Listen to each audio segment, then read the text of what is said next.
Vamos lá, então. Eu vou fazer a abertura em inglês só para ficar registrado e já passo a palavra para a professora Gemir. Good afternoon. First, I would like to thank you all for attending the 22nd International Meeting on Pragmatism. I would like also to thank Professor Ivo Ibe and his team, the Center for Pragmatism Studies, for providing us with this event. This roundtable on topics of pragmatism in Hegel's thought will be composed by Professors Ademir Bavarescu, Ricardo Tassarini, with comments from Michela Bordignon and Gabriel and Yuri Slapov. Each professor will have 20 minutes for his presentation, and then we will open the floor for questions. We will start now with Professor Ademir. Professor Ademir, the floor is yours. Thank you. Então, boa tarde. Muito obrigado, D'Artagnan, pela saudação inicial. Eu queria agradecer o convite do 22º Encontro Internacional sobre o Pragmatismo e de modo especial, o professor Ivo Ibe, com quem temos uma grande parceria, e parabenizar pelo excelente evento, também 100% online. Eu estava conversando há pouco com o professor Ricardo também, como isto propicia grandes oportunidades para nós participarmos de eventos. Também saudar os colegas da mesa, o professor Ricardo, a professora Michela e também o pesquisador Gabriel, com quem nós vamos compartilhar esta apresentação. Então, agora eu vou compartilhar o texto.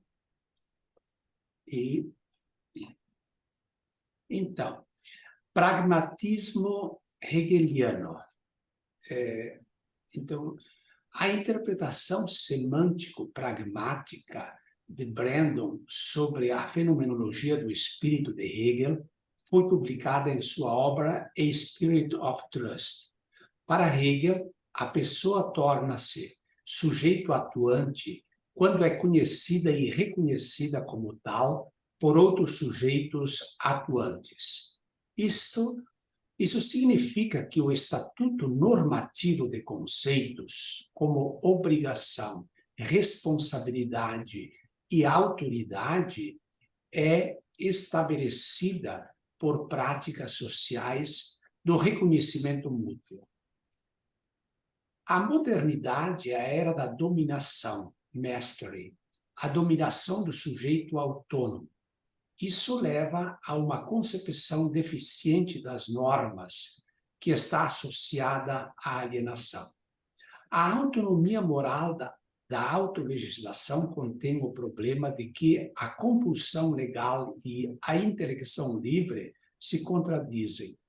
As normas apenas dadas a si mesmo perdem facilmente sua força vinculativa. Brandon argumenta que se nosso comportamento autoconfiante e reconhecido assume a forma do perdão, da generosidade e da confiança descritas por Hegel na transição da moralidade para o espírito absoluto da religião, podemos superar a época problemática da modernidade, caracterizada pela alienação, e entrar numa nova era, a era da pós-modernidade, que para ele é caracterizada por uma ética do mútuo perdão, forgive, e confiança, trust, e, portanto, da reconciliação, reconciliation. Brandon é da opinião de que ainda hoje podemos aprender com Hegel através do diálogo com a metafísica, a ontologia social, a teoria atual da ação e a filosofia da linguagem. Brandon mostra, entre outras coisas, como Hegel, muito antes de Wittgenstein, não apenas via claramente o problema fundamental de seguir uma regra, mas também propunha uma solução baseada na natureza social das normas. Assim, a visão passa da consciência moral subjetiva para normas, costumes, práticas e crenças comuns. A prática normativa é social, uma mútua relação ética da obrigação que é assumida pelos sujeitos. Os conceitos-chave da interpretação de Brandon da fenomenologia do espírito são os seguintes: negação e verdade, conceitos empíricos e especulativos, experiência, luta e reconhecimento, formas do idealismo, a vida ética pré-moderna e a alienação moderna, uma ética pós-moderna do perdão, da confiança e da reconciliação. Robert Brandon, no livro A Spirit of Trust, se propõe a fazer uma leitura semântico-pragmática da fenomenologia do espírito de Hegel. Ele quer rastrear na fenomenologia as contribuições de Hegel para uma compreensão não psicologista do conteúdo conceitual. Para isso, se faz necessário entender o que Brandon entende por semântica e pragmática. Semântica e pragmática em Brandon. A semântica tem como preocupação o significado da linguagem, ou seja, o conteúdo de termos, expressões ou conceitos. Mas é especificamente sobre conceitos que Brandon está interessado. Enquanto a pragmática tem uma abordagem funcionalista, ela estuda o uso da linguagem e como um sujeito pode se comprometer em relação ao conteúdo de expressões e conceitos.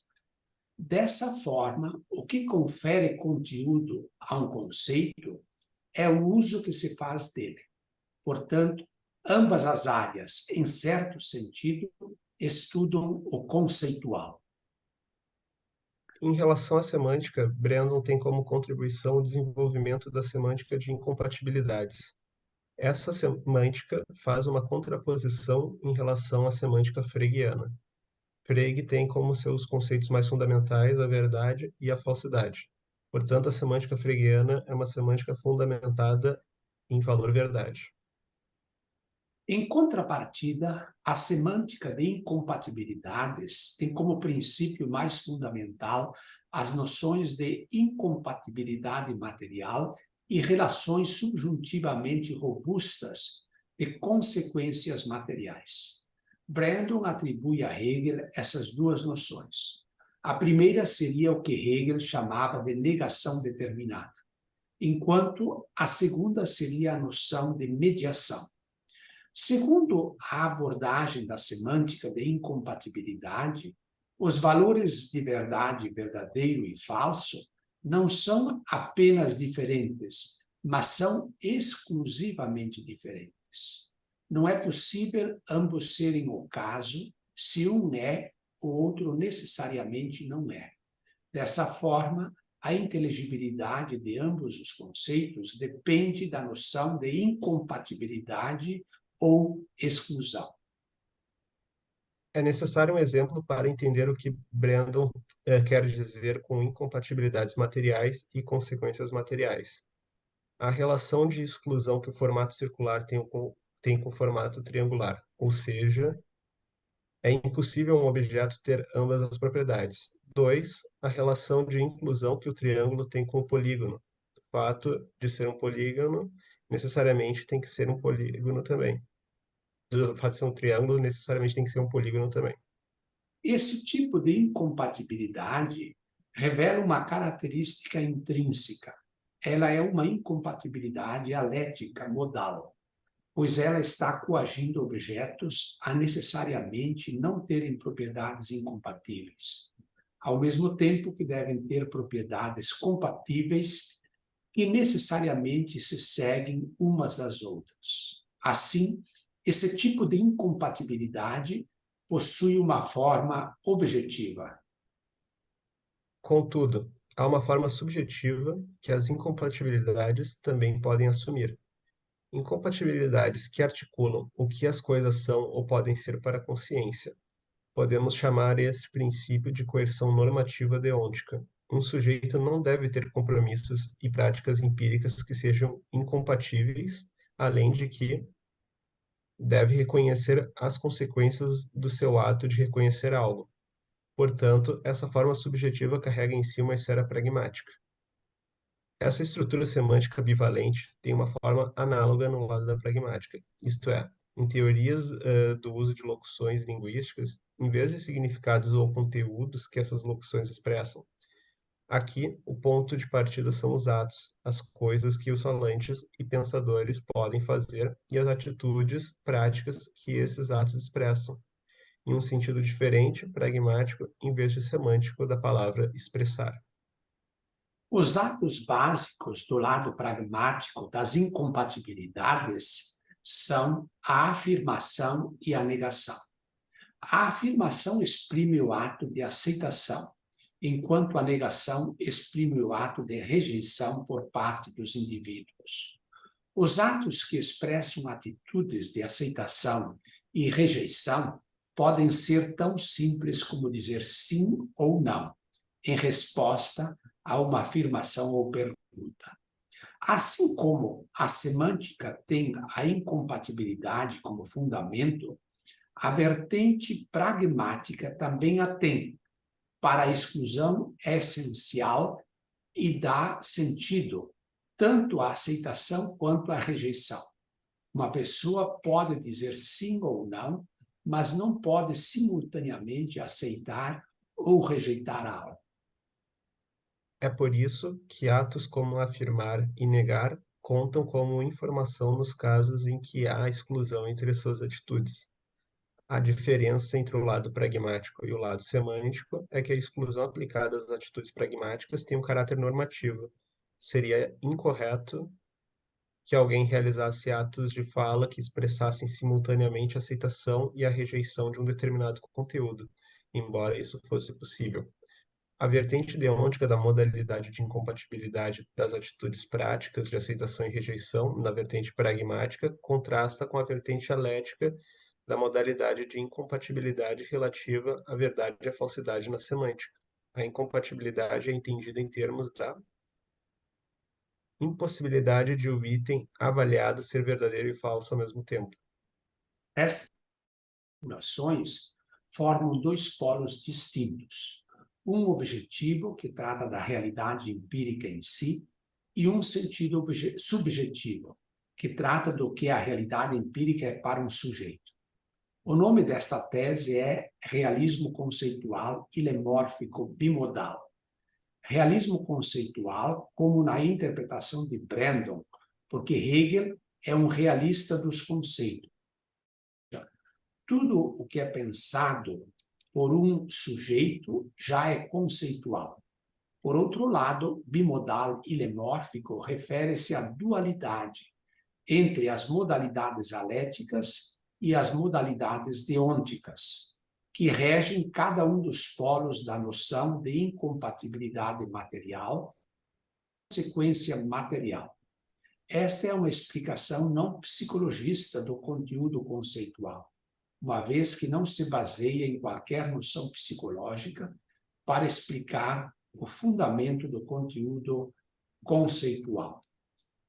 Para Hegel, o sentido normativo deôntico de incompatível e consequência, que articula as atitudes dos sujeitos conhecedores, e o sentido modal alético desses termos, que articula os fatos objetivos, estão profundamente relacionados. São formas diferentes que um conteúdo conceitual idêntico pode assumir. Os conteúdos são pensáveis e julgáveis e podem ser fatos. Portanto, todo e qualquer conteúdo conceitual se posiciona nessa bimodalidade, que possui essa forma graças à sua característica intrínseca de exclusões ou incompatibilidades. 2. A dimensão social da discursividade. Em relação à abordagem pragmatista da leitura de Hegel, Brandon apela à sua teoria da pragmática normativa, na qual explica o status normativo dos seres racionais a partir de suas atitudes normativas, dentro das relações sociais de um sujeito para com um outro.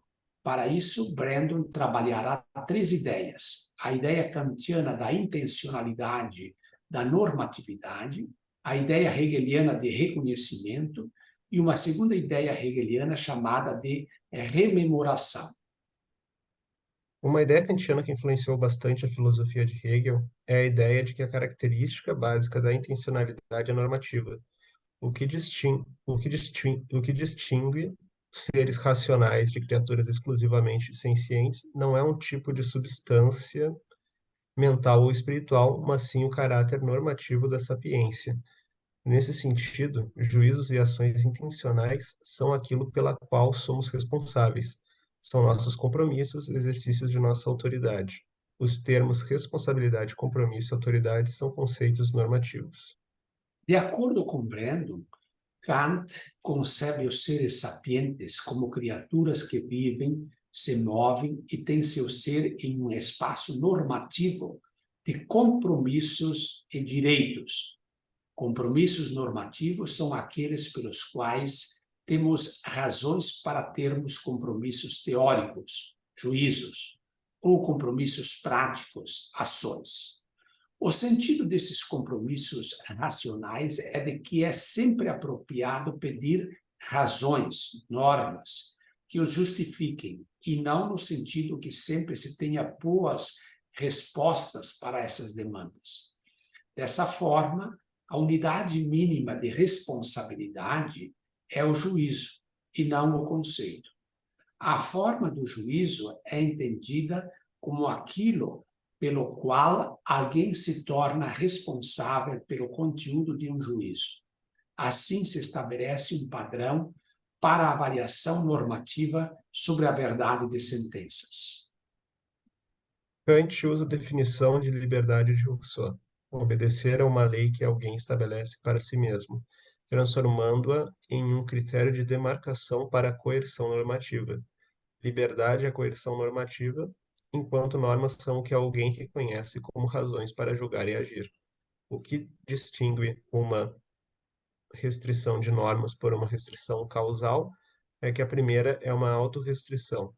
O resultado dessas ideias é o que Brandon chama de Basic Kantian Normative Status, ou seja, a autoridade de dar leis a si mesmo. Essa autoridade é o que a filosofia kantiana, e a dignidade dos sujeitos kantianos, onde os outros têm o dever de respeitar. Hegel vai além dessa concepção. Para ele, a normatividade também possui uma dimensão social.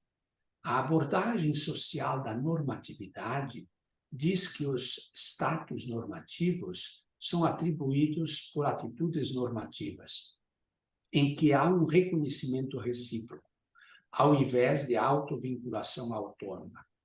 Para Hegel, normas são status sociais. Isso significa que, para ser um sujeito normativo, é necessário ser reconhecido como tal por outros sujeitos normativos, que o são por também serem reconhecidos como sujeitos normativos por outros, e assim por diante.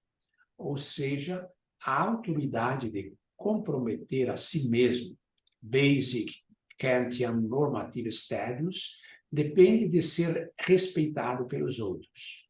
Dessa forma, a autoconsciência é uma conquista ou realização social.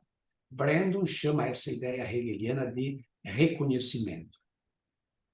Um segundo insight hegeliano que se soma à concepção social da normatividade é a concepção de que sujeitos normativos não têm natureza, mas sim histórias. Isso porque seus status normativos são instituídos por suas atitudes normativas. O que eles são em si mesmos, status, depende do que eles são para atitudes. Essa relação de status e atitudes é o que proporciona a autoconsciência. Então, eles podem mudar o que eles são em si mesmos, o que eles realmente são, mudando o que eles são para si mesmos, como eles aparecem. Eles são sujeitos a um processo de desenvolvimento contínuo. Para sujeitos saberem o que são, é preciso entenderem como se tornaram assim. Estudar esse tipo de processo de desenvolvimento é um tipo diferente de autoconsciência ou de entendimento, rememoração. A racionalidade rememorativa é o processo de reconstrução racional, nas palavras de Brandon, torna um passado em uma história. A rememoração é a base do expressivismo de Hegel, a relação entre o que está implícito e o que pode se tornar explícito. Hegel entende tanto as fases cognitivas quanto as práticas da experiência como o surgimento em maior grau de explicitação do que pode ser visto como tendo sido implícito o tempo todo. Portanto, o processo rememorativo é o próprio processo expressivista. Sendo já um pensado, o conteúdo é propriedade da substância. Já não é o ser aí na forma do ser em si. porém é somente o que, não sendo mais simplesmente o originário nem o imerso no ser aí, mas o em si rememorado, deve ser convertido na forma do ser para si. Hegel explica o que está implícito em termos do processo de explicá-lo. Assim, a rememoração retrospectivamente racional tem o papel de reconstruir a experiência de um sujeito de maneira expressivamente progressiva. O fluxo em etapas que vai explicitando acontecimentos e intuitos, conduzindo dessa forma normativamente o processo de conhecimento de si e do mundo. A abordagem da expressão em termos de rememoração, por sua vez, fundamenta uma abordagem de representação em termos de expressão. O que se explicita, ou seja, as coisas em si mesmas, são suas realidades representadas por suas aparências, ou seja, o que as coisas aparecem para a consciência. O que a realidade é para a consciência aparece como representações explícitas dela.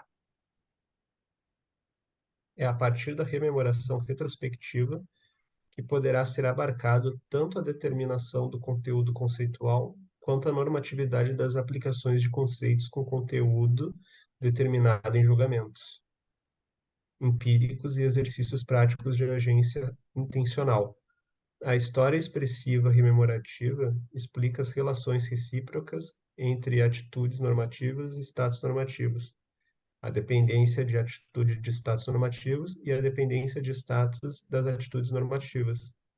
Os conteúdos, tanto do domínio objetivo, caracterizado pela articulação conceitual a partir das modalidades aléticas, quanto do domínio subjetivo, que por sua vez é caracterizado pelas modalidades deônticas, são compreendidos a partir da abordagem expressiva rememorativa, pois ela serve como fundamento para tal.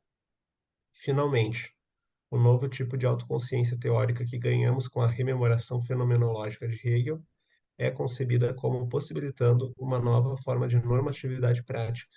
A porta está aberta para a realização de uma nova forma de Geist quando a instituição de normas práticas de reconhecimento e atitudes práticas assumem a forma de práticas rememorativas e atitudes práticas que reconhecem a norma.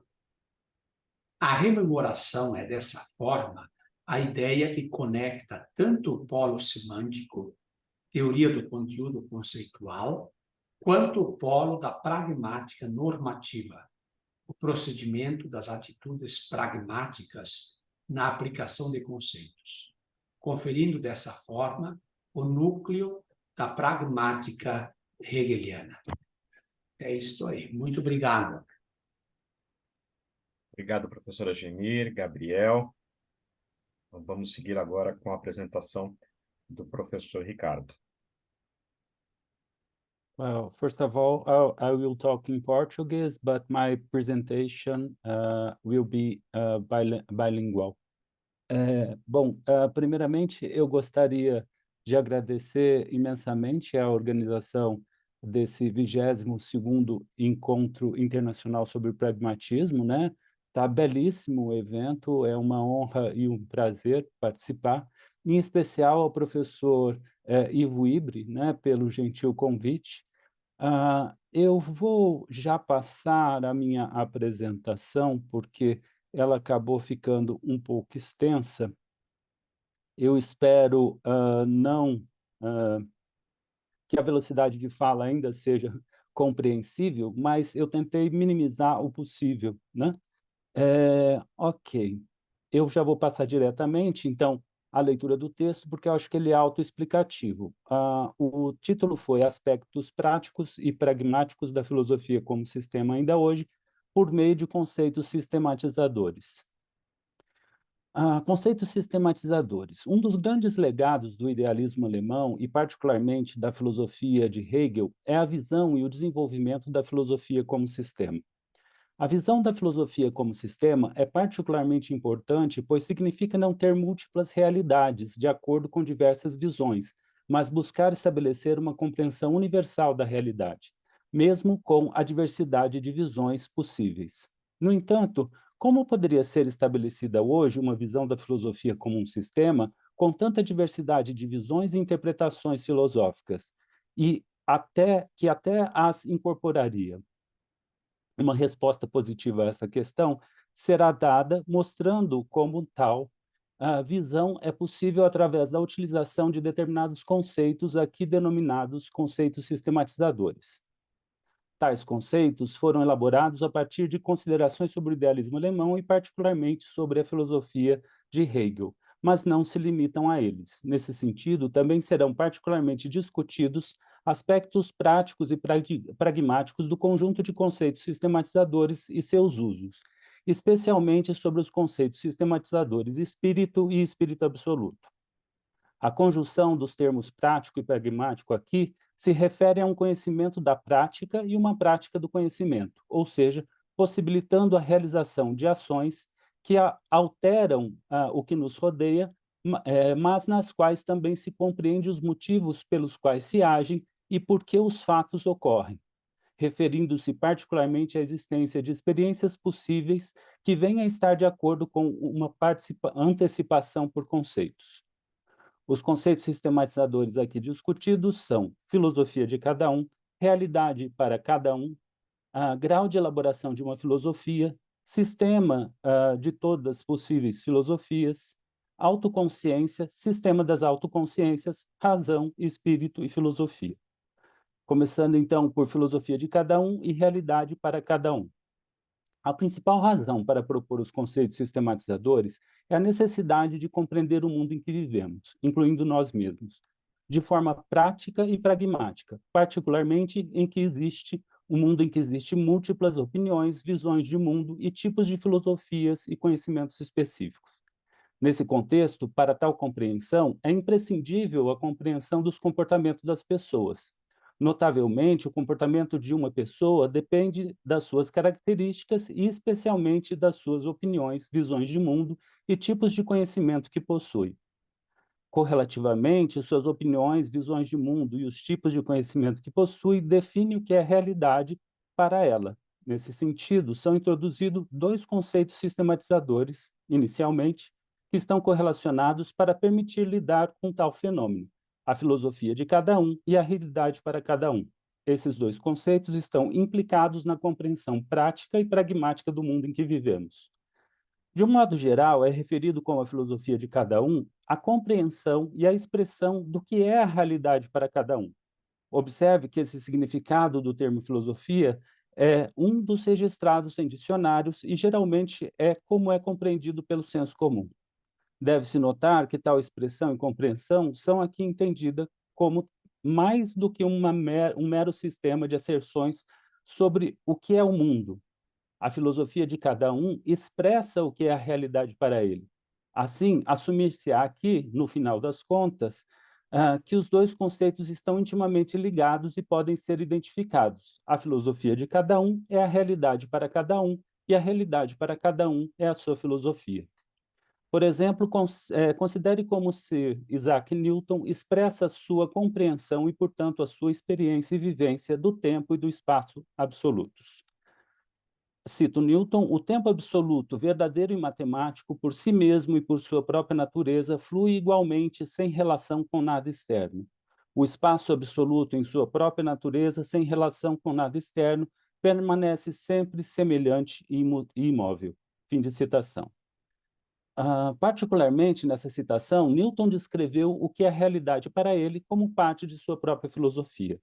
Nesse sentido de filosofia de cada um e realidade para cada um, o que os grandes filósofos fizeram foi expressar a realidade para si próprios em suas filosofias. Normalmente, estudamos um filósofo na história da filosofia para compreender o que é a realidade para o filósofo, mesmo que apenas em parte, por meio de suas filosofias. De modo geral, é igual para todos. Por exemplo, considere uma pessoa religiosa orando, seguido pela ocorrência de um evento extremamente improvável que resolve o seu problema. Para essa pessoa, tal evento foi um ato de Deus. Por outro lado, para um ateu, foi apenas uma coincidência ou consequência de um processo físico cego, não realizado por Deus. O que é realidade para um não é realidade para outro e vice-versa. E a filosofia de um é diferente da filosofia do outro. Certamente, os conceitos de filosofia de cada um e realidade para cada um, apresentados aqui, são extremos e radicais, e diferente de como são comumente usados na área da filosofia. Isso não proíbe seu uso, como será feito aqui. No entanto, a introdução de tais conceitos tem o intuito de enfatizar e ter sempre em mente a necessidade de se compreender o que é a realidade para cada um, para compreender o seu comportamento e o mundo em que vivemos, especialmente de forma prática e pragmática. O próximo conceito, grau de elaboração de uma filosofia. Uma diferença importante entre as filosofias de cada um são seus graus de elaboração. O grau de elaboração de uma filosofia também é um conceito sistematizador. Quanto maior o conjunto de questões e a gama de respostas propostas por uma filosofia que visa compreender e explicar o mundo em que vivemos, incluindo nós mesmos, maior será o grau de elaboração da filosofia. Nesse sentido, o conceito de grau de elaboração de uma filosofia é importante no contexto da elaboração de filosofias, de cada um, inclusive por nós, para compreender o mundo em que vivemos. Quanto maior o grau de elaboração de uma filosofia, maior será a compreensão por essa filosofia do mundo em que vivemos. Notadamente, ao estudar outras filosofias, especialmente aquelas apresentadas na história da filosofia, as pessoas são mais capazes de desenvolver ou compreender uma filosofia com maior grau de elaboração. Observe que as filosofias dos filósofos estudados na história da filosofia apresentam alto grau de elaboração. Por isso, influenciaram a história com o que é realidade para eles, expressa em suas filosofias. Particularmente, os novos estudos sobre suas filosofias também podem ampliar o grau de elaboração das filosofias e visões filosóficas atuais. Nesse contexto, o grau de elaboração de uma filosofia torna mais útil o conceito adotado de filosofia de cada um, pois nos permite diferenciar as filosofias de cada um de acordo com esse grau. Particularmente, nos permite começar a lidar de forma prática e pragmática com a pluralidade de opiniões, visões de mundo e tipos de filosofias e conhecimentos específicos. Ou seja, esses conceitos nos permitem começar a possibilitar um conhecimento da prática e uma prática do conhecimento, realizando ações que alteram o que nos rodeia, nas quais compreendemos as razões pelas quais agimos e por que os fatos ocorrem. Elas estabelecem experiências possíveis que venham a estar de acordo com sua antecipação. Nesse sentido, o seguinte conceito sistematizador é também introduzido para lidar com a pluralidade de opiniões, visões de mundo e tipos de filosofias e conhecimentos específicos em uma unidade. Sistema de todas as possíveis filosofias. No que diz respeito à tarefa principal aqui, compreender de forma prática e pragmática o mundo em que vivemos, incluindo nós mesmos, deve-se notar que existem muitas filosofias diferentes, incluindo filosofias presentes, passadas, inclusive históricas, e possíveis filosofias futuras. Nesse contexto, para compreender de forma adequada e precisa o comportamento de um grupo de pessoas, é necessário compreender as suas filosofias e, correlativamente, qual é a realidade para cada um do grupo. Nesse caso, cada filosofia está relacionada uma à outra. Assim, mais do que um mero agregado, um conjunto de filosofias constitui um sistema. Um sistema de filosofias é constituído por filosofias e as relações entre elas. Portanto, para compreender de forma prática e pragmática um grupo de pessoas, é necessário compreender o sistema de suas filosofias. Por exemplo, para compreender de forma prática e pragmática uma parte da história, de forma adequada e precisa, é necessário compreender o sistema das filosofias de cada um dos atores históricos envolvidos. Isso é particularmente claro se, no final, a filosofia de cada um é a realidade para cada um e a realidade para cada um é sua filosofia. Além disso, para compreender de forma prática e pragmática, adequada e precisa o mundo em que vivemos, incluindo nós mesmos, é necessário compreender o sistema, com inicial maiúscula S, para indicar um nome próprio, o sistema de todas possíveis filosofias, em vez de se compreender alguns sistemas de filosofias. Portanto, o sistema de todas as filosofias possíveis é também um conceito sistematizador. O sistema de todas as possíveis filosofias é constituído por todas as filosofias possíveis e pelas relações entre elas. Observe-se que, mesmo que não sejamos capazes de expor todas as filosofias possíveis e seus detalhes, isso não torna o conceito de sistema de todas as possíveis filosofias ininteligível, sem sentido ou prática e pragmaticamente inútil. Pelo contrário, lembra-nos da necessidade das diversas filosofias já presentes e das novas que possam surgir para compreender de forma prática e pragmática o mundo em que vivemos. Aponta a necessidade de pensá-las em um sistema, permite-nos precisamente lidar com as filosofias já presentes e com as novas, num sistema que considera também todas as outras filosofias, e permite-nos pensar sobre todo o sistema de todas as possíveis filosofias de uma só vez, sem excluir nenhuma, permitindo-nos pensar universalmente sobre a filosofia. Em termos gerais, pensar universalmente sobre filosofia só é possível com tal conceito de sistema de todas as possíveis filosofias. Tal situação pode ser comparada, por exemplo, nesse sentido, com o sistema de todos os possíveis seres humanos, que nos permite lidar com todos eles e pensar em nós ao mesmo tempo como um todo, não excluindo ninguém, e pensando em todos universalmente, mesmo que não sejamos capazes de apontar cada indivíduo, indivíduo a indivíduo. Conceitos gerais podem suportar tais propriedades universais, como pode ser visto claramente quando lidamos com objetos infinitos, como o conjunto de todos os números naturais, né? 0, 1, 2, 3, etc. Sem tais conceitos, não seríamos capazes de pensar sobre eles. Autoconsciência e sistema das autoconsciências. Outro conceito sistematizador é a autoconsciência. O termo autoconsciência aqui se refere a uma parte dos seres humanos como capazes de reconhecer que a realidade é sempre realidade para nós, mesmo aqui. A realidade momentânea para nós agora é apenas uma realidade possível, entre muitas outras possíveis para nós. 3, não é a mais precisa, e 4, sempre pode ser melhorada. Como autoconsciência, podemos reconhecer que a realidade para nós mesmos agora é nossa consciência agora, e a nossa consciência agora é a realidade para nós próprios agora. Nesse contexto, outro conceito sistematizador é o sistema das autoconsciências, com inicial maiúscula S para indicar um nome próprio. O sistema das autoconsciências é constituído pelas autoconsciências e pelas relações entre elas. É o sistema dos seres humanos considerados como autoconsciências, ou seja, como capazes de reconhecer que a realidade é sempre realidade para cada um de nós vive na sua realidade para si, a realidade para cada um de nós é apenas uma possível entre outras, a realidade momentânea para si mesmo não é a realidade mais precisa e sempre pode ser melhorada. O conceito de sistema das autoconsciências traz consigo todos os conceitos sistematizadores expostos e nos permite estabelecer uma compreensão geral do mundo em que vivemos, mantendo sempre sua unidade. Cada autoconsciência desenvolve para si e vivencia dentro de si sua própria filosofia, como a realidade para elas. Suas filosofias têm diferentes graus de elaboração de acordo com seus conjuntos de questões e gama de respostas a elas, que lhes permitem compreender e explicar o mundo em que vivemos, incluindo nós mesmos. E suas filosofias pertencem ao sistema de todas as possíveis filosofias. O conceito de sistema das autoconsciências leva à unidade de conteúdo e de realidade para nós, presente no sistema de todas as possíveis filosofias e permite introduzir o próximo conceito sistematizador, que é razão. Buscando compreender de forma prática e pragmática o mundo em que vivemos, inclusive nós mesmos, pode-se notar que existem diversas filosofias e realidades para elas.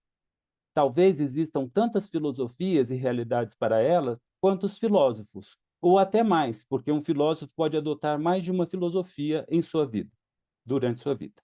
O conceito de sistema de filosofias permite-nos lidar com tal diversidade de filosofias e leva-nos a perguntar sobre uma realidade em que o sistema de todas as filosofias possíveis é possível. Nesse contexto, as filosofias também falam de outras filosofias. Elas estão num contexto metafilosófico, ou seja, num contexto em que as filosofias podem falar sobre todas as possíveis filosofias, incluindo a si mesmas. Em particular, uma filosofia pode expor e explicar outra filosofia, especialmente expondo suas razões. Neste caso, a realidade para uma filosofia que expõe e explica outra é mais ampla do que a dessa outra. O principal objetivo aqui é, como apontado, compreender de forma prática e pragmática o mundo em que vivemos, incluindo nós mesmos. Isso inclui também a compreensão prática e pragmática da diversidade filosófica e dos seus conteúdos. Os conceitos sistematizadores nos permitem lidar com tal diversidade nesse sentido. Especialmente, a filosofia aqui exposta visa expor a realidade mais ampla para nós, que pode abranger todas as filosofias possíveis e todas as realidades possíveis. Se a filosofia de alguém é a realidade para esse alguém, então o sistema de todas as possíveis filosofias deve conter todas as realidades possíveis.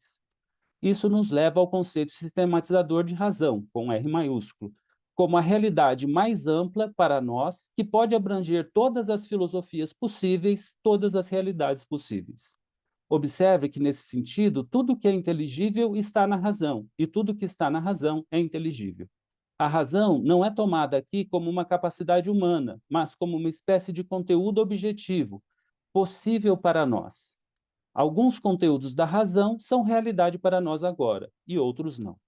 Os conceitos sistematizadores aqui expostos permitem expor e tratar a razão e seu conteúdo, tratando tanto do conteúdo que é realidade para nós agora, quanto do conteúdo que agora só nos é possível. Pode-se dizer que a razão é um ideal. No entanto, não é uma espécie de ideal oposto à realidade. Pelo contrário, é um ideal que abrange toda a realidade para nós em si, porque a razão significa a realidade mais ampla para nós, que pode abranger todas as possíveis realidades para cada um, como aqui exposto. Portanto, apesar da razão ser um ideal e ter uma parte que é apenas possível para nós agora, e não uma realidade, e uma parte que não é realidade para nós agora, a própria razão como um todo pode ser assumida como sendo para nós aqui e agora, em todos os lugares e em todos os momentos. É real e atual, e não apenas uma possibilidade.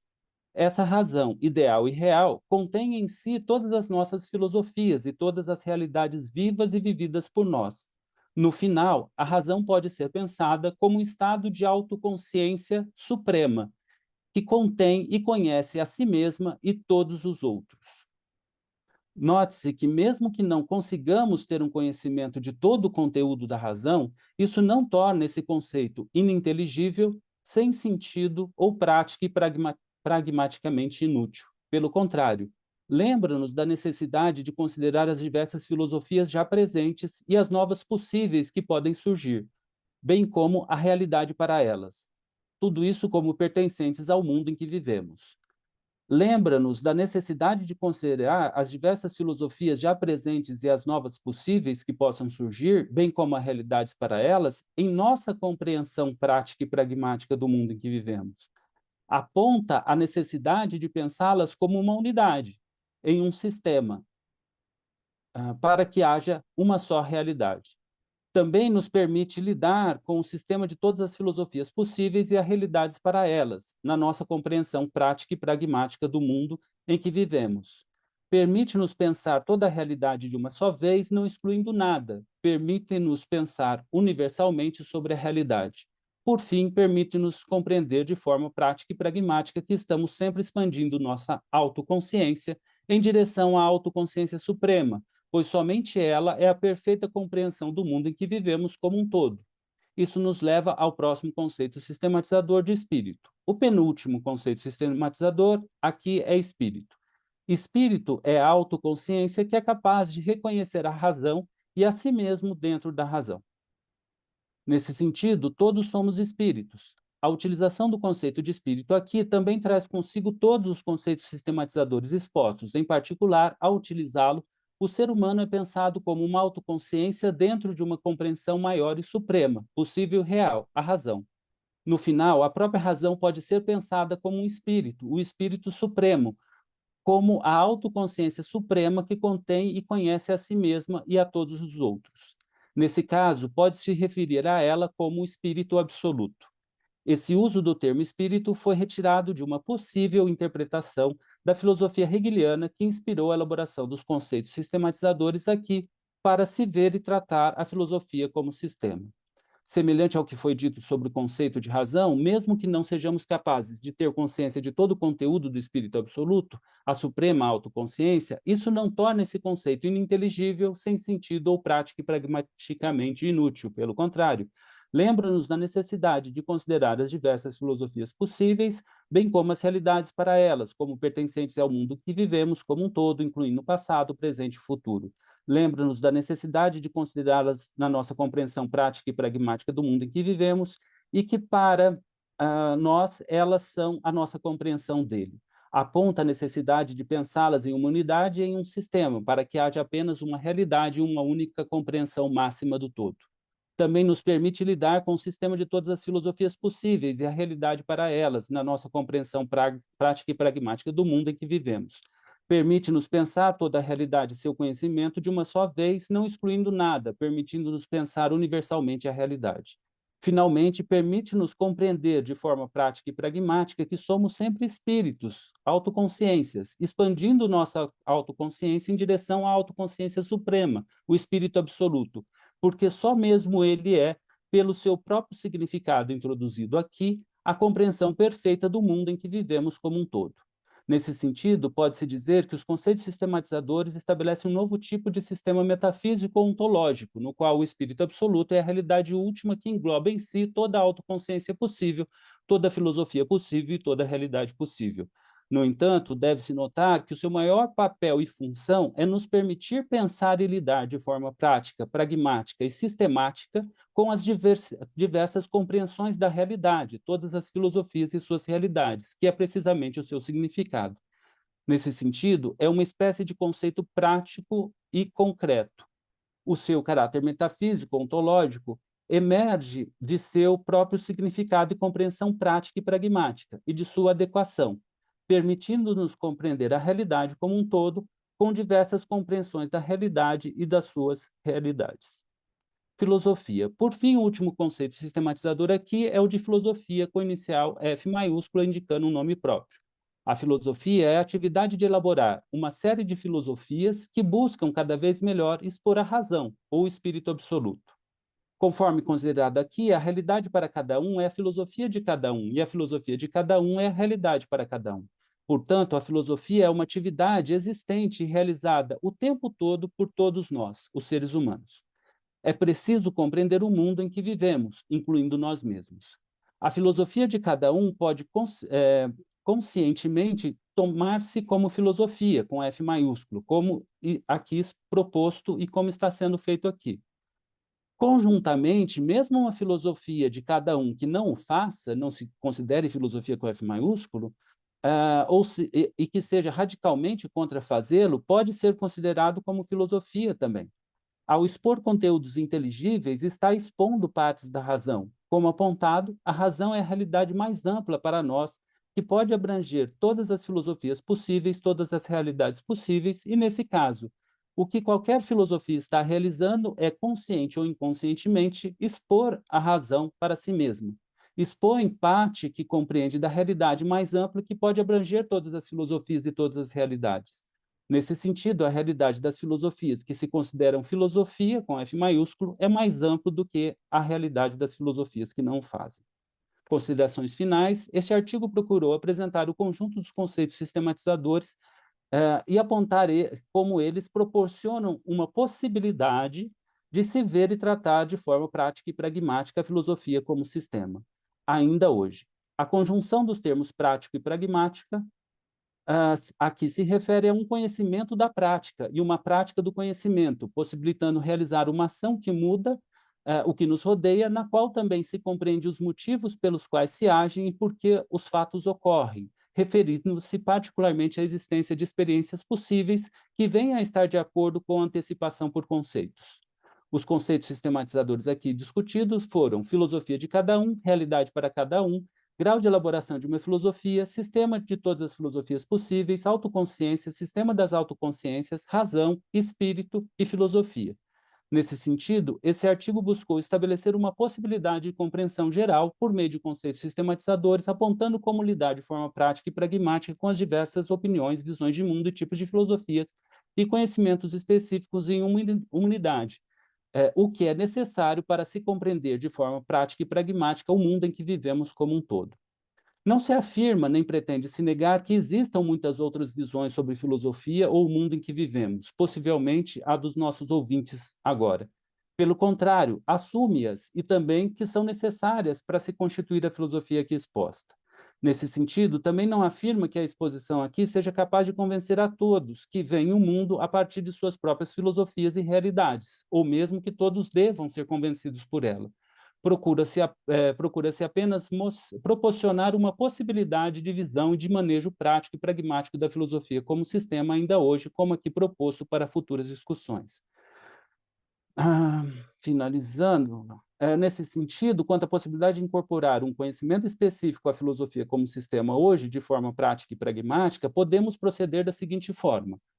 Tal conhecimento pode ser visto como uma espécie de filosofia parcial de cada um. Como apontado, mesmo uma visão filosófica em desacordo radical com o conceito sistematizador de filosofia cada um não refuta e, ao contrário, apenas reforça o conceito de filosofia de cada um. 3, aquele conhecimento específico é uma filosofia possível no sistema das filosofias, não a última nem a mais precisa e que pode ser sempre melhorada. 4, ele descreve a realidade numa certa perspectiva que pode ser compreendida dentro da razão. 5, sendo a realidade para um grupo de pessoas que pressupõe aquele conhecimento específico, seus comportamentos podem e precisam ser compreendidos prática e pragmaticamente a partir desse conhecimento específico e de outras partes mais completas das filosofias dessas pessoas. 6, o mesmo acontece com outras pessoas e seus conhecimentos específicos. 7, aquele conhecimento específico é parte de suas autoconsciências na razão, a realidade mais ampla para nós, que pode abranger toda a filosofia possível, toda a realidade possível para cada um, e a razão pode ser pensada como autoconsciência suprema, o espírito absoluto. Notavelmente, nesse contexto, a dimensão crítica, filosófica, não consiste em negar ou poder negar isso ou qualquer coisa, consiste em mostrar a insuficiência de um ponto de vista filosófico, mostrando por que e como ele pode, talvez deva ser superado na direção de uma visão mais ampla que o compreenda, bem como seus limites e o novo conteúdo que foi ignorado, e que permite uma compreensão mais ampla.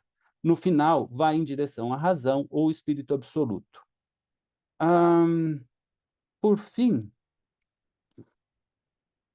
a filosofia como atividade de elaboração de uma série de filosofias que buscam cada vez melhor expor a razão e o espírito absoluto é um conceito e uma atividade universal que nos permite ver e desenvolver a filosofia como um sistema ainda hoje e sempre, e, consequentemente, finalizando, os conceitos sistematizadores nos permitem compreender de forma prática e pragmática as pessoas como espíritos no mundo em que vivemos, e compreender de forma prática e pragmática o mundo atual como uma manifestação da razão ou espírito absoluto.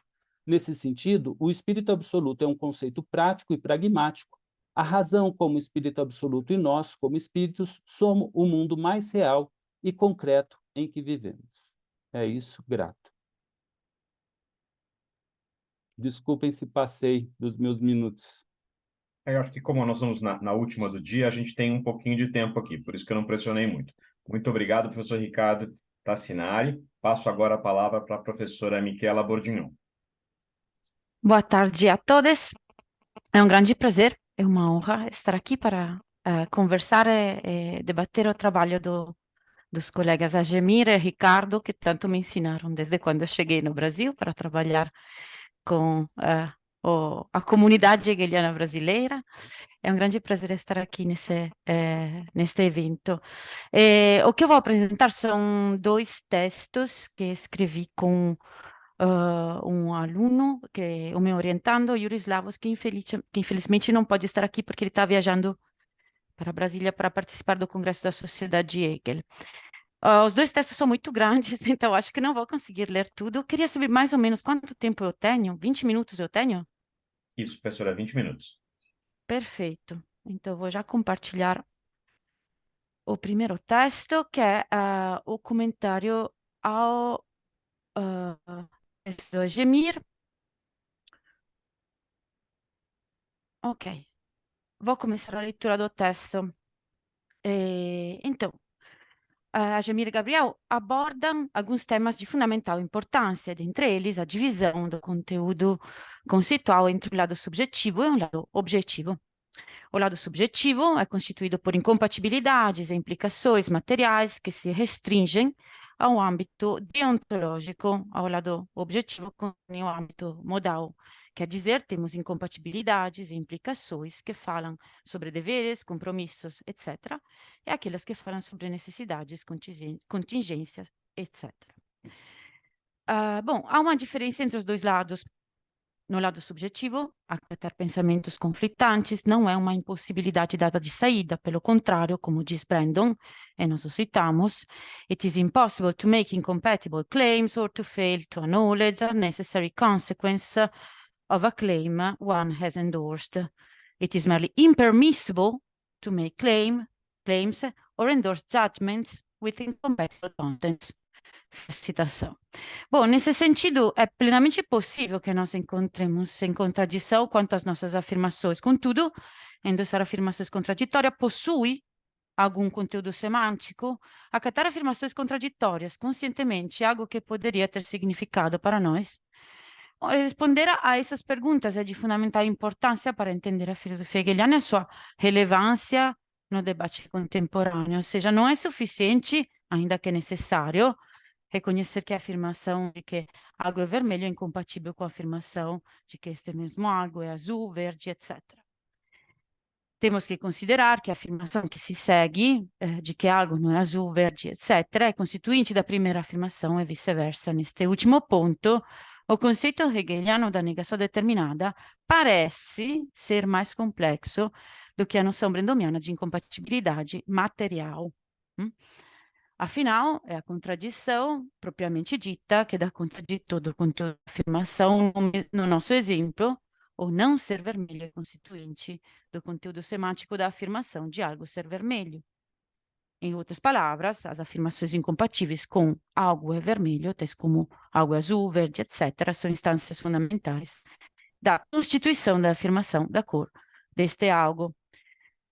Um outro ponto importante é o seguinte: no âmbito deontológico, há a possibilidade de que alguém acate afirmações contraditórias, mas no âmbito modal, no entanto, a possibilidade da contradição é vetada de saída. Cito Brandon, it is impossible for incompatible states of affairs to obtain, or for one to obtain without its necessary consequence obtaining. Ou seja, no que diz respeito à organização objetiva do mundo, a contradição é simplesmente impossível.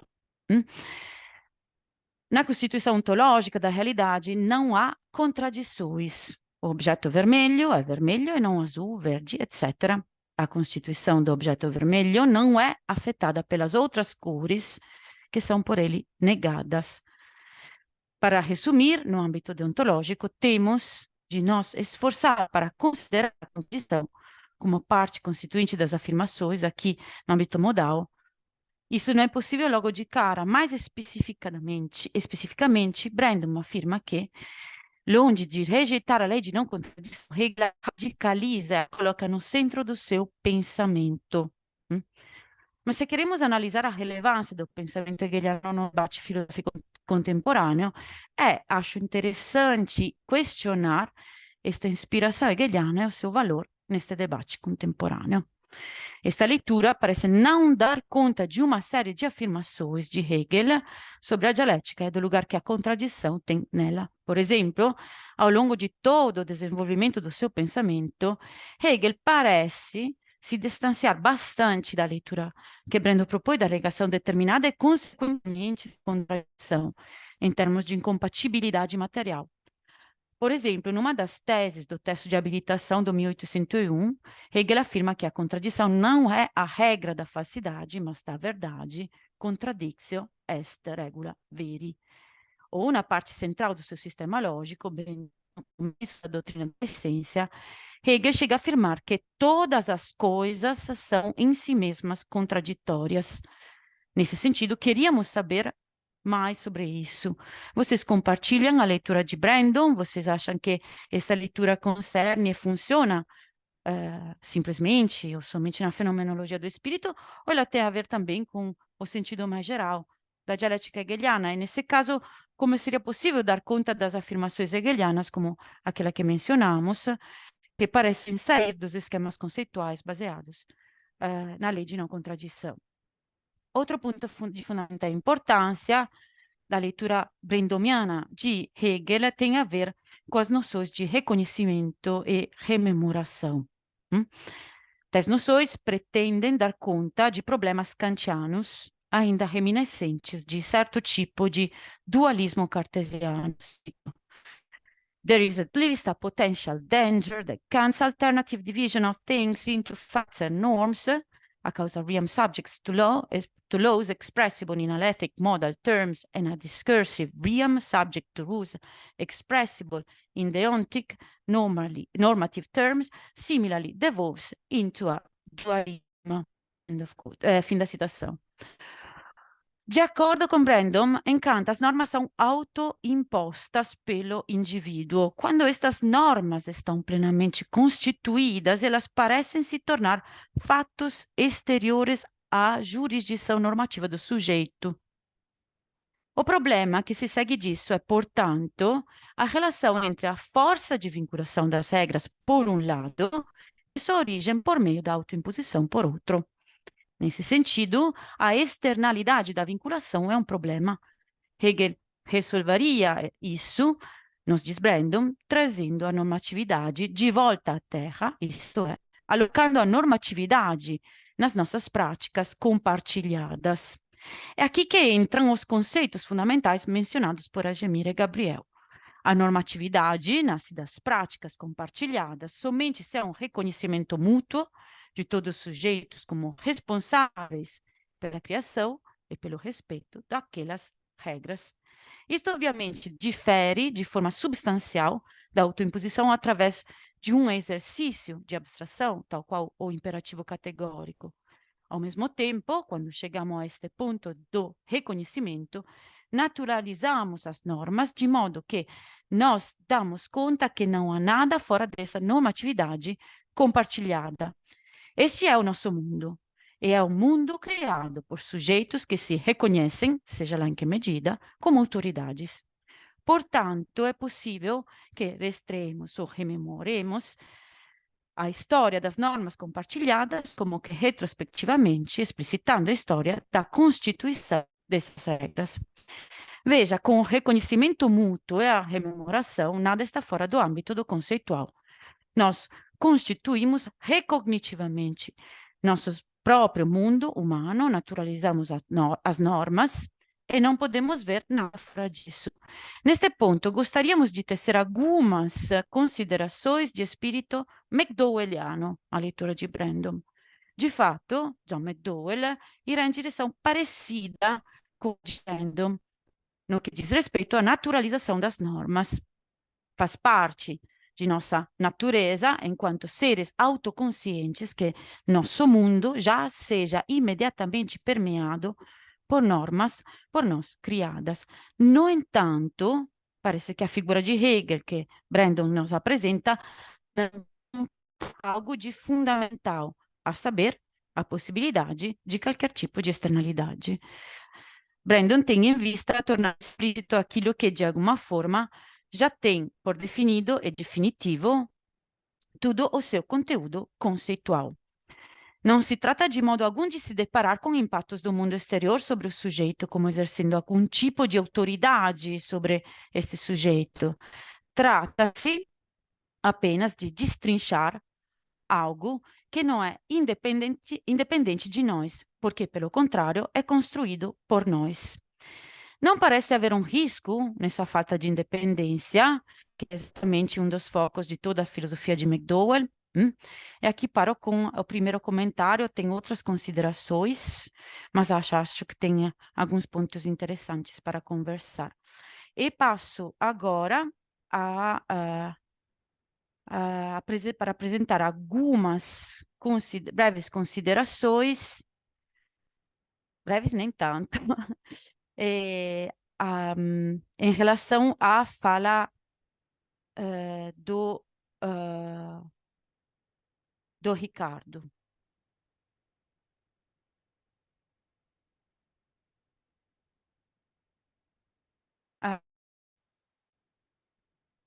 a fala do Ricardo é bem instigante e provocativa, de um espírito bem hegeliano. Eu vou tentar ser igualmente provocativa, mesmo que eu não consiga ser igualmente instigante, mas quero deixar claro como pressuposto que eu compartilho grande parte das ideias do Ricardo e que esses questionamentos são questionamentos que eu vou colocar para ele, mas também para mim mesma, tá? Ricardo. É isso. Então, quanto vale, em que medida vale a pena continuar com um determinado tipo de projeto filosófico hoje, 2023, é aquilo que a gente vai tentando se perguntar. E todos esses comentários são nesse espírito, mas queria deixar claro no começo que eu tenho uma grande empatia filosófica pela sua fala. Tá bom.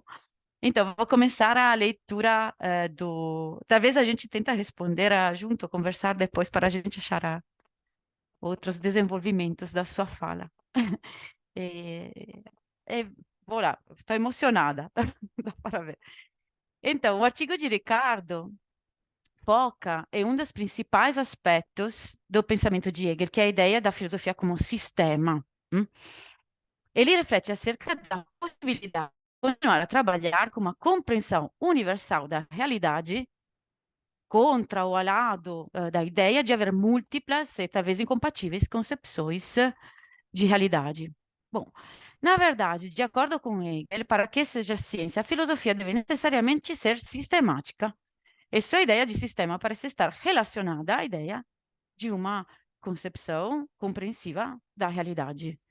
No parágrafo 14 da enciclopédia, Hegel afirma que, e cito, um filosofar sem sistema não pode ser algo científico. Fim da citação. E algumas linhas antes, ele deixa bem claro que sua concepção sistemática de pensamento implica uma compreensão universal e totalizante da realidade. E cito, o pensamento livre e verdadeiro é em si concreto e assim é ideia, em sua universalidade é a ideia ou o absoluto. A ciência que trata dele é essencialmente sistema, porque o verdadeiro, enquanto concreto, só é enquanto desdobrando-se em si mesmo e recolhendo-se e mantendo-se junto na unidade, isto é, como totalidade. Bom, a sua concepção sistemática e totalizante, a concepção sistemática e totalizante de filosofia em Hegel ainda é relevante hoje em dia? Em um artigo intitulado What is Hegel Legacy and What Should We Do With It, Rolf Peter Horstmann, que é um dos mais importantes estudiosos da filosofia hegeliana dos últimos 50 anos, pergunta-se se o que poderia ser atrativo, pergunta-se o que poderia ser atrativo hoje em dia na tentativa de embarcar no projeto de reviver elementos de uma filosofia com a qual ninguém mais se sente realmente confortável.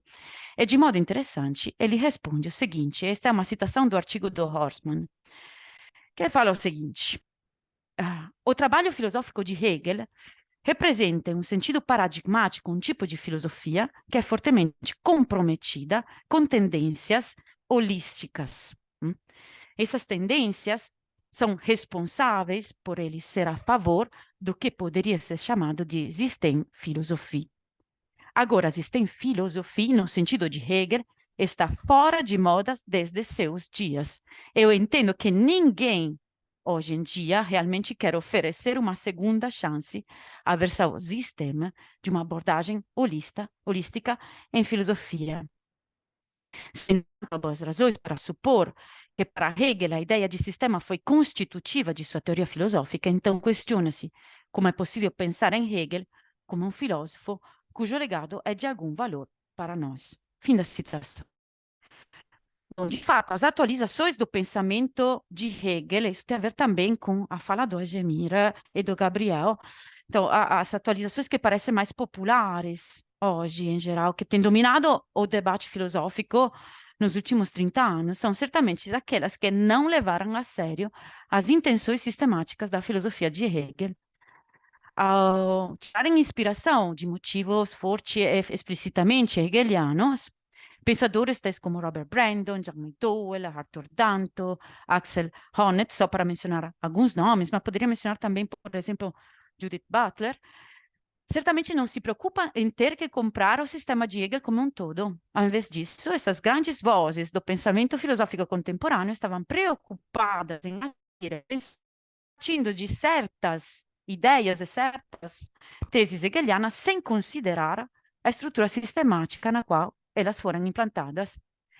Bom, essas abordagens são provavelmente baseadas na convicção, segue a intuição de Horsman, que a concepção sistemática e totalizante da filosofia de Hegel, na verdade, é incompatível com a sensibilidade filosófica contemporânea.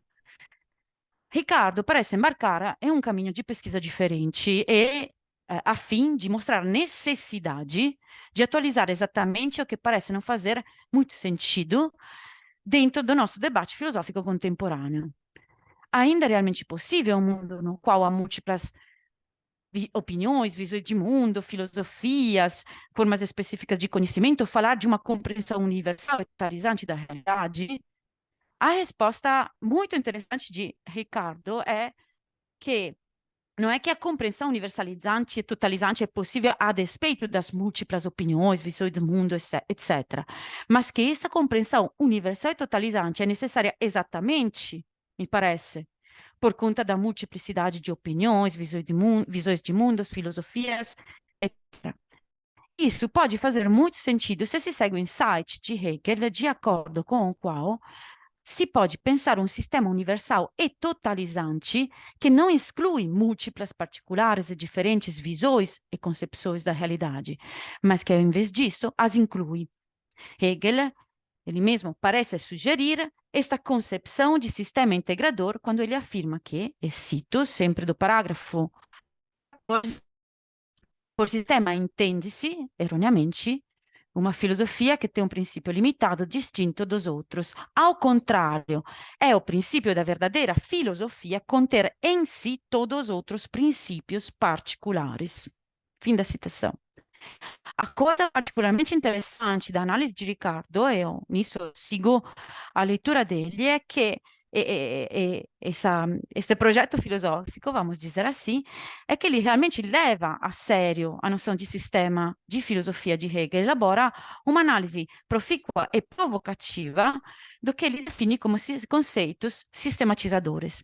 Então, por um lado, me parece, nós encontramos uma série de conceitos referindo-se a visões e concepções particulares a serem incluídas na filosofia sistemática, como filosofia para cada um, realidade para cada um de nós, filósofo em senso amplo. E, por outro lado, encontramos uma série de conceitos que se referem ao sistema universal, que deve incluir visões e concepções particulares, tais como sistema de todas as possíveis filosofias, sistemas da autoconsciência, razão, espírito, filosofia. Entre esses dois opostos, encontramos alguns conceitos que me parecem que têm a função de mediar, conceitos mediadores, como o grau de elaboração de uma filosofia e a autoconsciência. Então, tenho algumas questões para abrir o debate sobre essa questão tão difícil, mas extremamente interessante, que toca o coração do pensamento hegeliano, a possibilidade de atualizar a filosofia hegeliana no debate contemporâneo. A minha primeira questão é uma questão muito simples, é um simples pedido de clarificação. E a pergunta é a seguinte: qual é a noção específica de sistema ao qual você, Ricardo, está se referindo? Porque, na verdade, para avaliar a possibilidade, a relevância da atualização da concepção de filosofia sistemática de Hegel, pensando também a importância da metafilosofia no debate contemporâneo, é preciso definir a noção de sistema que estamos atribuindo a Hegel.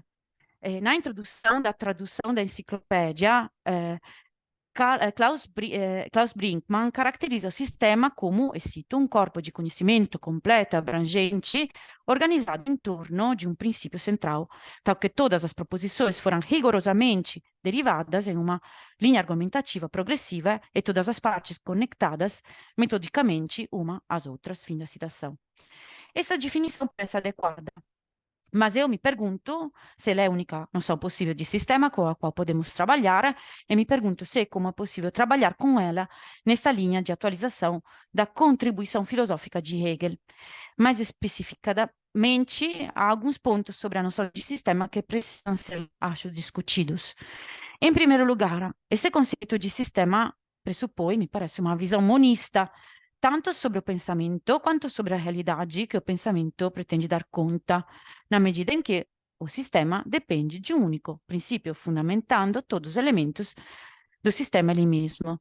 Esse tipo de sistema monista que você está atribuindo a Hegel e, acima de tudo, esse tipo de noção de sistema que você está querendo atualizar no debate contemporâneo. É possível também pensar numa concepção não monista de sistema, ou a noção de sistema de Hegel anda junto desta visão monista do pensamento e da realidade? Em segundo lugar, outro ponto fundamental, o conceito de razão. Então, em sua abordagem, o princípio único para depender do conceito hegeliano de sistema é a razão. Eu vou citar o seu paper. Isso nos leva ao conceito sistematizador de razão como a realidade mais ampla para nós, que pode abranger todas as filosofias possíveis e todas as realidades possíveis. Observe que, nesse sentido, tudo que é inteligível está na razão e tudo na razão é inteligível. A razão não é tomada aqui como uma capacidade humana, mas como uma espécie de conteúdo objetivo possível para nós. Bom, no entanto, me pergunto como podemos pretender que a razão seja algo objetivo. Claro que você afirma que a razão engloba todas as realidades e que tudo que há é inteligível na razão, tudo que existe é inteligível na razão. Eu poderia traduzir isso com, acho que um famoso emote hegeliano, de acordo com o qual o racional é efetivo é racional. Mas este é um outro insight muito problemático da filosofia hegeliana, um insight uma ideia que soa particularmente questionável para a comunidade filosófica contemporânea, entendida no sentido amplo. Então, qual é a relevância contemporânea da noção de razão de Hegel? Essa questão é inescapável para nós, se a filosofia deve ser sistemática, esse é o princípio que guia essa abordagem sistemática da razão, o que é que a filosofia deve fazer, no final das contas? Como o pensamento e como é que a razão, especialmente a razão filosófica, tem que se relacionar com a realidade? Como os filósofos devem entrar em diálogo com a realidade? Essa questão que Hegel, tal como todos os grandes filósofos, perguntou a si mesmo, a todos os outros grandes filósofos da sua época, mas isso também é uma questão que nos perguntar hoje, olhando para Hegel, mas talvez também olhando, eu acho, para além de Hegel. Eu penso que nós precisamos tomar esse além de Hegel muito seriamente, já que a razão, por ser objetiva, é parte da estrutura da realidade, e a razão, então, ela mesma, supostamente, deve ser algo que é inteligível, e isso supostamente significa que ela precisa ser levada em conta, assim como qualquer outra coisa existente na realidade. De fato, isso pode ser feito somente na base do primeiro princípio de inteligibilidade, que é a própria razão. Isso não faz sentido se nós pensarmos na razão como um princípio abstrato dado. Contudo, a possibilidade da razão de dar conta de si mesma pode fazer sentido somente se nós, acho, pensarmos nela não como um paradigma de racionalidade dado, mas como um processo dialético de investigação filosófica. A razão, portanto, chamada a assumir seus próprios princípios, leis, ideias, categorias, intuições e métodos, etc., como um material que precisa passar por um processo de crítica imanente que abre espaço para uma redeterminação desses materiais conceituais. E, portanto, hoje, não precisaríamos submeter a noção mesma de razão de Hegel a um processo imanente de crítica? Na verdade, isso é o que tem sido feito na maior parte da história da filosofia contemporânea, que é cheia de pensadores tentando se livrar de Hegel, da sua noção de sistema e ainda mais da sua noção de razão. Portanto, eu me pergunto o que ainda traz você de volta a Hegel e o que você pensa que ainda é convincente em sua abordagem sistemática e no seu conceito de razão, depois de toda a crítica que tentou superar a sua contribuição filosófica. E, no final, a própria ideia de sistema não faz parte dessa noção hegeliana de razão e de investigação filosófica que nós não podemos assumir acriticamente como válida e que nós precisamos analisar criticamente, tal como qualquer outra proposta filosófica. A definição de Hegel de razão e da noção de ciência, que é sua noção de filosofia, é comprovada através do caminho fenomenológico.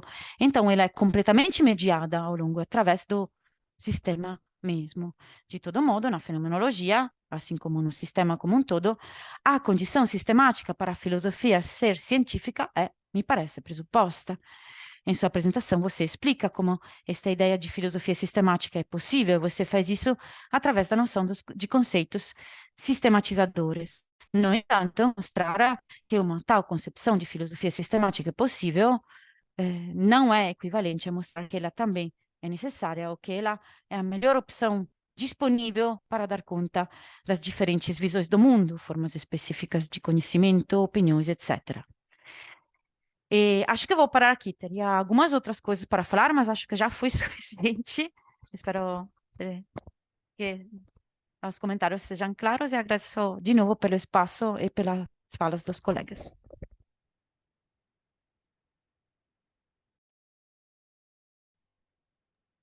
Muito obrigado, professora Michela. Eu agradeço a apresentação dos três. Só para uma questão de tempo, para a gente poder coordenar as perguntas e respostas de vocês, a gente tem, em princípio, 11 minutos, para ser exato. Eu acho que todo mundo pôde se expor, acho que foi ótimo, mas vamos tentar manter nos próximos 11 minutos as nossas perguntas e respostas, por favor. Sim, então eu posso começar, D'Artagnan. Muitíssimo obrigado, Michela, pelos teus comentários. Eu vou ser bem pontual. Então, a respeito da questão se aquilo que Brandon fala da contradição, se a visão dele dá conta, de fato, concordo plenamente contigo de que esta concepção de Brandon não dá conta da contradição, né? Essa contradição negada, né? Tanto porque aquilo que o Hegel tem como negação determinada e a incompatibilidade material, isso de fato não dá conta daquilo que Hegel entende por contradição e dialética. É uma nova versão, né, que muda substancialmente o que Hegel entende por contradição e dialética. Então, de fato, nós não compartilhamos com essa leitura de Brandon, né? Simplesmente fizemos essa reconstrução para entender que, de fato, há alguma coisa que eu acho que pode ser aproveitado da concepção pragmática, da leitura pragmática, para dialogar exatamente com este 22º encontro, né? Eu penso que tem algo do esforço de Brandon de entender Hegel pragmaticamente que é interessante, sobretudo essa dimensão social, né? Que na segunda parte nós expusemos, né? A questão da rememoração e o reconhecimento. Eu penso que há uma proximidade de Brandon com o que de fato Hegel diz, né? Não a parte lógica propriamente dita, né? Então, essa questão de que você levanta sobre o McDowell, de fato, nós não entramos e eu não arriscaria comentar sobre isso, né? Então, em princípio, seria isso. Não sei, o Gabriel, se gostaria de dizer uma palavra.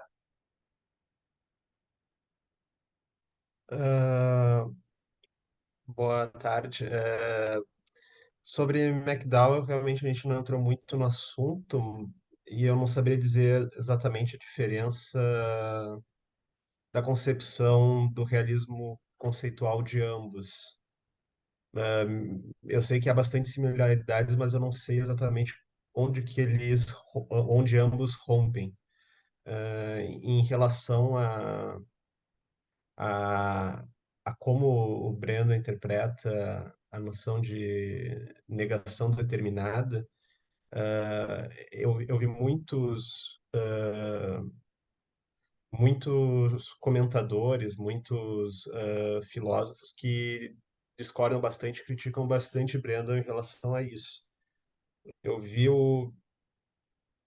tem uma nota do Brandon no site Pittsburgh que ele comenta que ele comenta esse fato das várias críticas em relação à leitura dele, dizendo que não tem que entender o Brandon de Hegel como Hegel, mas como uma outra pessoa chamada Bregel. Ele faz essa brincadeira e que, na verdade, para ele, a leitura de um filósofo, na verdade, cria novos conceitos, cria novas interpretações, e é assim que ele normalmente faz com não só Hegel, mas outros pensadores. Seria isso.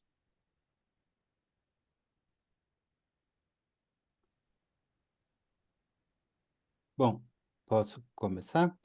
Agradeço aos colegas pela brevidade, vou ser breve também, né? Michela, muitíssimo obrigado pelos seus comentários, depois me envie eles, é uma pena que a gente não possa continuar aqui, mas vamos continuar depois nós, né?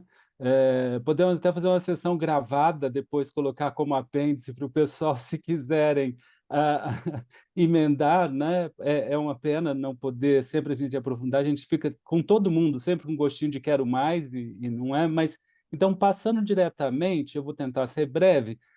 Você falou de algumas críticas que de fato são feitas. Eu agradeço muito a sua sinceridade, né, de colocar, porque às vezes a gente fala isso, as pessoas falam pelos corredores e não colocam diretamente, né? Então isso eu achei muito legal de você colocar. Então uma das coisas é de estar fora de moda hoje em dia, né? Eu costumo chamar esse de argumento do argumento da alta costura, né? Quer dizer, então, a gente só trata daquilo que está em moda e a filosofia vai nos levar aonde, no final das contas, né? Com as filosofias da moda, né? E, num certo sentido, eu estou preocupado com o mais fundamental, como eu achava que Hegel estava. Então, talvez no futuro é isso que vai distinguir, né, na verdade, um tratamento filosófico do outro. Então, eu espero que alguma coisa um pouco mais consistente possa levar em algum lugar, né? Quanto a ser popular, também é a mesma coisa. Aliás, alguns filósofos colocavam como critério da sua filosofia não ser popular, né? Eu gostaria que a minha fosse, mas não depende da minha vontade, né? É consequência dela. Da sensibilidade filosófica hoje em dia, né, que não está de acordo com ela, eu também falaria de uma insensibilidade filosófica, porque parece que as pessoas só tratam daquilo que elas gostam, assim. É muito engraçado, assim, algumas vezes você pergunta para a pessoa, mas por que isso? Ela fala, porque eu gosto mais disso. Isso é critério de filosofia, de verdade, de quê, no final das contas, né? E aí eu entraria mais, e eu diria, em geral, né, da posicionamento contemporâneo, é que as pessoas não querem pensar sobre o limite do seu pensamento. Elas parecem que têm um acesso direto à realidade e conseguem dizer o que a realidade é, sem se preocupar, como os modernos, assim, a Descartes faz todo um tratado para, não, será que eu conheço a realidade ou não? Será que o que a gente vê é não? Fala-se de doxa e episteme na história da filosofia, parece que a gente esqueceu tudo isso e a gente tem acesso à realidade diretamente, né?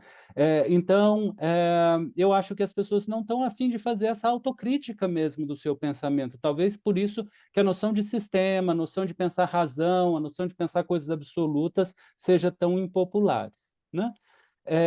Você fala que eu apresento, me pergunta qual a noção de sistema que eu estou usando, né? E fala de uma abordagem holística, quer dizer, para mim a abordagem tem que ser holística, porque se ela não for holística, ela já está dizendo que é parcial, que eu estou olhando um lado que tem um limite aí, que vai ser encontrado e que vai mostrar que eu estou olhando só daquela parte. Então, ela necessariamente tem que ser holística. E é esse um dos principais argumentos aí, né? Ou seja, a noção de sistema que eu estou usando, primeiro, é uma certa noção que vem da sistêmica mesmo, de elementos e relação entre eles, né? Isso vai surgindo com a própria ciência dos sistemas, que eu procuro pegar alguns caracteres gerais e trazer para a discussão da relação das filosofias entre si, falando das filosofias, ou seja, filosofias e relação entre elas.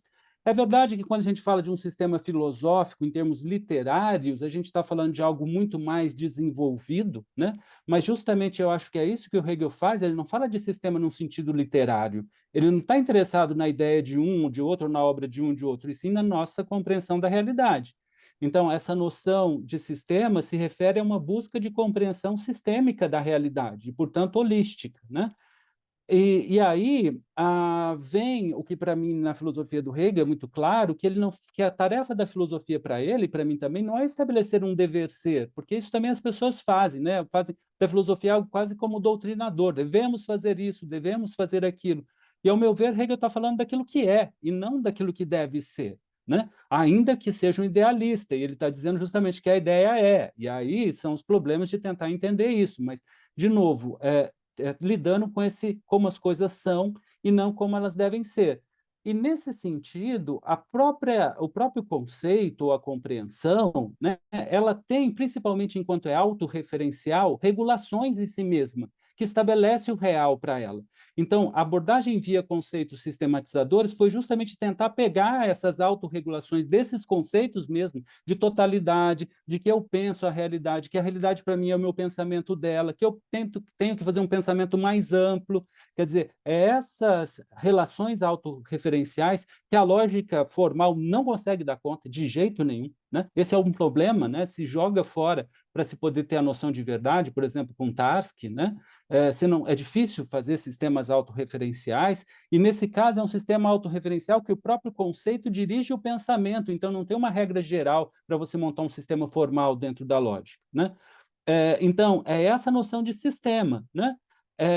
E aí, por que eu uso razão, você perguntou? Porque, na verdade, é uma das formas de dizer desse pensamento mais amplo, né? Em Hegel, eu diria, né, pensamento infinito, né, determinações infinitas. Como pensar, em Hegel, no começo da enciclopédia, como eu, como pensamento que se pensa a si mesmo, como conceito, como ideia especulativa e absoluta, como razão, como espírito, são só espírito absoluto, são só especificações melhor desse pensar, dessa razão que está no mundo, né?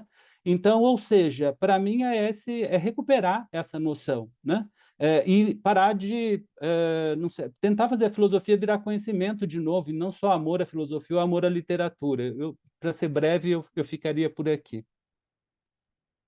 Bom, eu agradeço muito a professora Gemira, ao professor Ricardo, a professora Michela, ao professor Gabriel. Eu acho que foram apresentações que trouxeram vários insights para a gente pensar aqui. Seria um prazer a gente poder continuar. Eu acho que é um rico debate. Eu espero que vocês continuem, que isso se torne um paper dos 3 aí, ou dos 4 aí a 8 mãos, e que a gente possa ler no futuro. E, mais uma vez, peço desculpa por estar cortando o tempo de vocês aqui, mas era a minha função.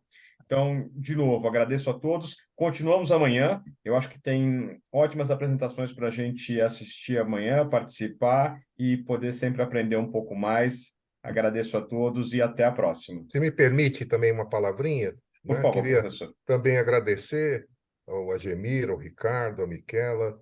Foi uma sessão muito rica, muito interessante, e convidar vocês a trabalhar esses textos e apresentar, submeter a nossa revista Cognition, né? Ela está aberta para os hegelianos também, incrível. Tá certo.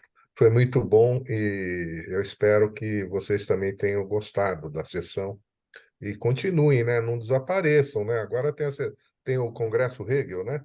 Isso. Então, de vez em quando você dá um boné nele e entra E no vem nosso aqui. aqui. Está muito interessante de vocês. Tá bom. Parabéns. Ok, Muito obrigado, viu? Muito Obrigado a obrigado, Parabéns, viu? vocês, Igor. tá? Obrigado. Obrigado. Tchau. Tchau, Obrigado. tchau.